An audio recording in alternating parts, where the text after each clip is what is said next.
চেনা রাস্তায় বহু বছর পর গিয়ে আবার হাঁটলাম। আসসালামু আলাইকুম এভরিওয়ান, আপনারা সবাই কেমন আছেন? আশা করছি ভালো আছেন। আমিও খুব ভালো আছি। তো আমি হচ্ছিলাম রেডি, কারণ আমরা যাচ্ছি আমার মামার বাড়ি। আমি আমার ছোটো থেকেই মামার বাড়ি খুব কমই গেছি। মামার বাড়ি যেতে আমার অত ভালোও লাগে না। তো মামার বাড়িতে ছিল জলসা, মানে আমার মামার বাড়ি হচ্ছে দাঁড়পাড়াতে, ওখানেই ছিল জলসা। তো আমরা ওখানে যাওয়ার জন্য রেডি হচ্ছিলাম। আমার সাথে যে ছিল আমার মা, আমার বোনি, আমার খালা, আরও অনেক রিলেটিভস ওখানে এসেছিলো। সত্যি কথা বলতে আমার মামার বাড়ির সাথে কানেকশান অতটা খুব একটা ভালো নেই।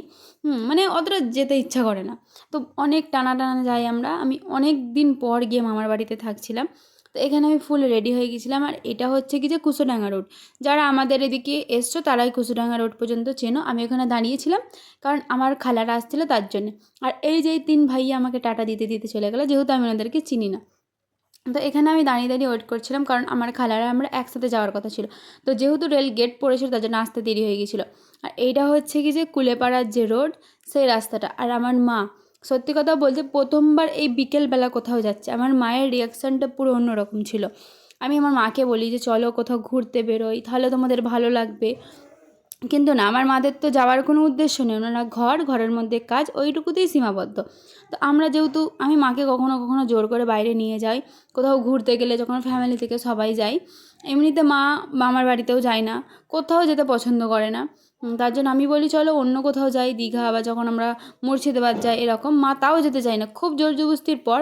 আর তোমাদের যাদের মারা এরকম আছে, তো তারা, তোমার মারা যেতে না চাইলেও তোমরা জোর জবরদস্তি নিয়ে যাবে, ঠিক আছে? কারণ মারা তো সারা জীবন আমাদের জন্যই কেটে কেটে জীবনটা কাটিয়ে দিল। তো বাকি এখন যেহেতু আমরা বড় হয়েছি, তো মাদেরকে ঘোরানোর দায়িত্বটা আমাদের, তাই নয় কি? তো মা বাবাকে ঘোরানোটা খুব দরকার আছে। আমি যখন জীবনে আমার লাইফে আমি কিছু করব, সবার ফার্স্ট অ্যাচিভমেন্টটা আমি আমার মাকেই দেব। কারণ আমার লাইফে সবথেকে গুরুত্বপূর্ণ ইম্পর্ট্যান্ট পার্সন আমার মা। তো আমি আমার মাকেই দিতে চাই সেই অ্যাচিভমেন্টটা। তারপরে এটা হচ্ছে কিছু ইনছুড়ো বাজার। এখানে এসে আমরা দাঁড়াই, যেহেতু মামার বাড়ি যাচ্ছি, ওখানে তো আমার নানু নানির জন্য আরও সবাই যারা আছে আমাদেরকে কিছু নিয়ে যেতে হবে।